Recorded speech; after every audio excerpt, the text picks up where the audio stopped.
Hey, ladies and gentlemen, welcome back to the Rob Review. We're going to dive into part 2 of talking about this subject of the elephant in the room, the action plan, the most important piece of it all, because you can realize all day long the problem that you have. But if you do not make a plan and execute on it, nothing's going to change, right? One of the favorite quotes by Einstein, insanity is the idea of doing the same thing over and over again, expecting a different result. That's what you've been doing, but we're going to change all that right now because you know, and that's the first step to fixing it, you realize and you're willing to accept that you've got to make a change. So now you can. Let's get into the action plan.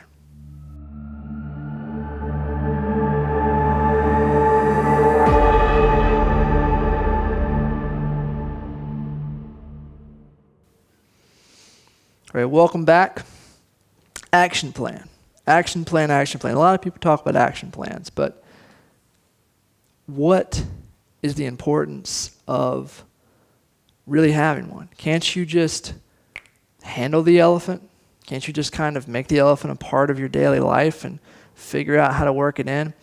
That's what most people do, and that's the problem. See, a lot of people take the elephant as being an accepted part of life, meaning they accept that financial issues are a part of life. They accept that they're going to go throughout life scraping by or having good times, having bad times, and never really having a financial stronghold foundation, right? Everybody has good times and bad times, but accepting that the good times and bad times are going to ebb and flow without you being able to circumvent or be prepared for the bad times, in my opinion, is just making excuses, and it's honestly accepting less than what you're worth. You're worth more than that. Your family's worth more than that. So this action plan is a triangle of sorts. It's the 3-step process. Step 1, step 2, and step 3 I'll give you right now. Step 1 is you got to look at where you are. You got to kind of set up a flow of every dollar that comes into your house. You got to be the CEO of you. We've talked about that already, but you have to do it in a very deliberate manner. And then number 2, you've got to begin to take assessment of where you can earn more. Then finally, you've got to invest it smart. And invest it smart based upon your goals, your plans. Because smart for me is not smart for you. My risk palette is different than yours. As a matter of fact, I have a quiz you can take right now if you're watching this online. You can click the link in the video, below the video. It'll take you through an assessment to understand what your risk palette as an investor is. But do understand that, first of all, this show is about training people to become investors. Second of all, I believe that everybody needs to take a hold of their financial future and become an investor. I just believe that needs to be ingrained in our DNA as Americans. So that's the 3 pieces. Just like the Holy Trinity, you need all 3 to work. Just like in a magic trick, when you have the 3 rings and you throw them together and then they can't come undone.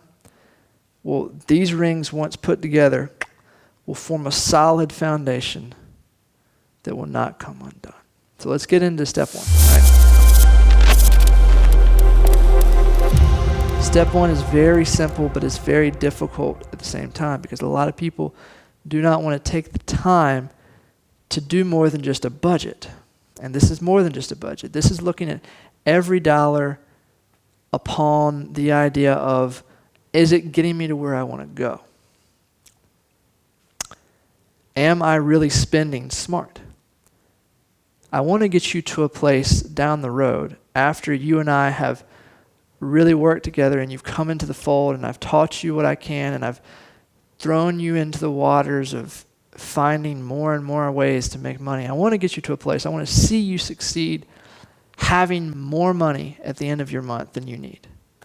To start with, though, you got to work with what you got. And that is, no matter how hard the financial situation, looking at Am I spending more than I need? Especially if you have out of control debt, because that debt is going to swallow you up, and you do not realize the burden that it is putting you under until you actually take care of it. It's just that powerful of a stranglehold that debt has on you, especially out of control debt, meaning debt that has no set payoff date. You want to take care of that as best you can. Again, it's up to you, right? I'm not a financial advisor. I'm not advising you. I'm just saying that I have friends and mentors that wanted to get out of debt so bad and were in so much debt that most people thought they were going to die in that hole. But because they were willing to make what some people would call extreme sacrifices, they got out of that.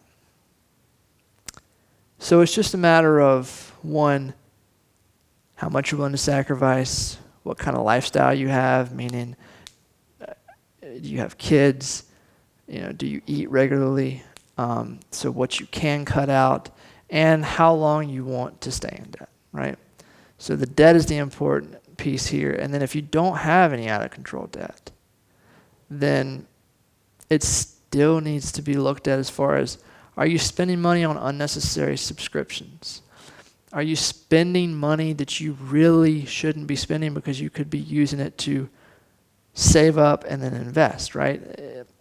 Honestly, we as humans will always, always, always spend everything we have if we don't have a plan for it.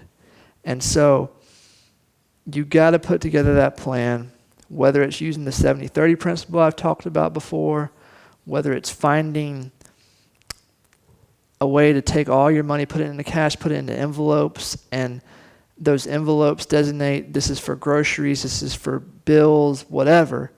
However you need to do it. I can't tell you how to do it. I just know you need to do it, and that's step one. Okay? Step number 2.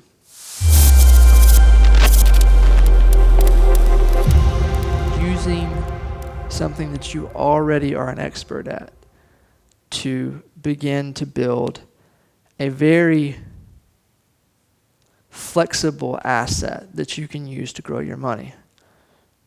Especially in today's online world, education, expert businesses are popping up all over the place. And if you don't already have like a side hustle, if you don't already have your own business, then that is a good place to start in figuring out how to build an asset. Because just going out and getting 3 or 4 part-time jobs is not an asset. It's a start, but eventually, if you want to get this thing working like it can, and you want to have steady cash flow to your wealth fund, you're going to have to build a real asset. So ultimately, step number 2 starts out with, how can I earn extra? However I can. Do I have old stuff I don't need that I can sell? Do I have time for a part-time job? Can I become a freelancer? If I have a business, a lot of times people just don't realize that in their business they can rip out more money that they don't even know is there. Meaning they can add something on their front end or their back end of their value ladder and boom, they got extra cash. If you don't have a newsletter in your business, that's a good place to start. If you don't have some kind of continuity program in your business, that's a great place to start. Point is, figuring out how to grow an asset. So the first part of this is beginning to put away money that you can invest into an asset. So if you're starting from bare bones minimum, I suggest you figure out a way to start scaling the savings, putting it into a fund. And that fund is not for anything else other than growth. And over the next year, you're going to save and put away as much as you can that does not strain your plan over here. If that means going out and earning money that's extra that you don't need, then do it. And then you're going to go into that phase of focusing on learning that thing that's going to become your asset. So that when that end of the year rolls around and you're ready to put this money to work, you know what the heck you're doing. It's very important. And to illustrate that fact, if you have no idea what kind of assets you want to invest in, and you're really starting out with just from an idea of you have no foundation of how wealth is created,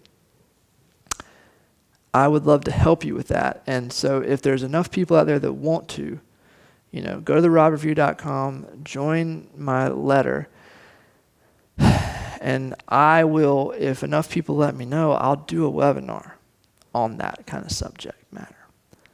There is a course, if you want to call it that, whatever you want to call it. It's an online educational piece that I've made that does, the sole purpose of it is to help you understand the three main asset classes, which are property, business, and gold and silver, in my humble opinion. There's a lot of veins within that, but those are the three main asset classes that make people wealthy. Some people are probably screaming at me, what about the stock market? You're all about the stock market, Robbie. Well, in my mind, the stock market falls into business because I trade the stock market. What do? I trade businesses, okay? If I buy something in the stock market, I'm literally just buying a piece of a business. So point is, if you need a place to start, find the link to that, and that's a good place to start. Ultimately, you've got your plan, step one. Step two is you're putting away money and you're focusing on looking to build an asset. You're moving in the right direction. Now we can go into step three. Okay, I'm going to give you an example of how I think of assets, funneling money to my wealth fund so that you can understand how step three works. Okay, I have an asset that is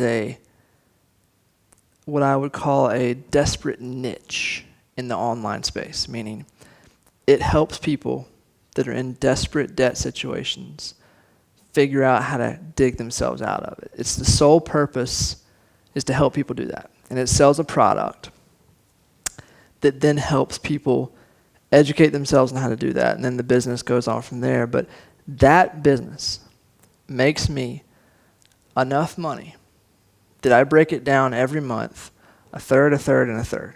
Okay, a third goes to taxes, a third stays in that business and grows it, and a third is broken off. Every month it's a bigger third into my wealth account. That is the beginning seed for me to start investing if I were you. Okay. The third piece of this is obviously investing for wealth. You don't invest for retirement, folks. I can't stress this enough.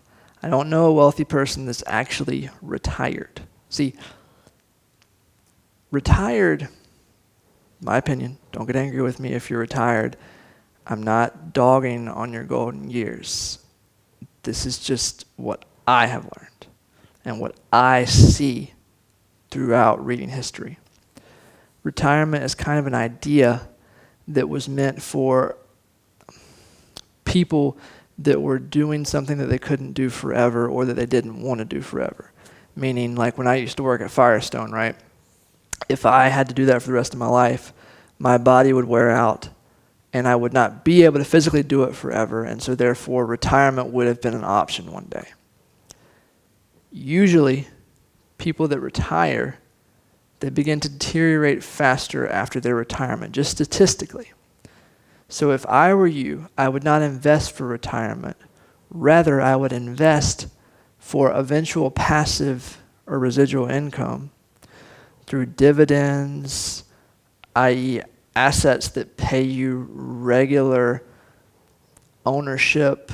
You can invest in minority shares in businesses where they will then cut you regular checks like dividends.